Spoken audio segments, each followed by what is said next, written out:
Confirm tak bankrupt kalau beli makanan kat sini. Sini semuanya murah-murah. Kat sini memang RM3 apa kak? Betul, semua RM3 daripada hujung sampai ke hujung. Air pun RM3. Air pun RM3.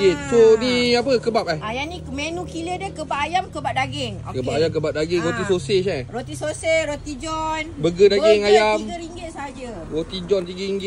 Ni apa dimsum Dimsum, betul. Dimsum. Lepas tu ada takoyaki. Takoyaki. Semua spaghetti pun. Betul. Semua RM3. Ni apa ni? Oh. Itu egg puff. Egg puff. Bukan egg tart Bukan. Lebih kurang. Tahu bergedil, tahu berlauk, tapai, akuk keduk.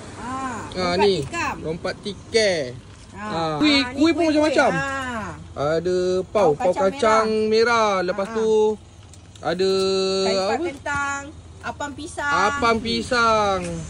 Banyak. Tepung goma. Ni cawan besar mana kak? Cawan besar ni. Okey, cawan besar ni. Cawan besar ni RM3 sahaja. Ni pun RM3 saja. Ini dekat Sempang masuk PPR Kerubung Melaka. Apa nama kedai?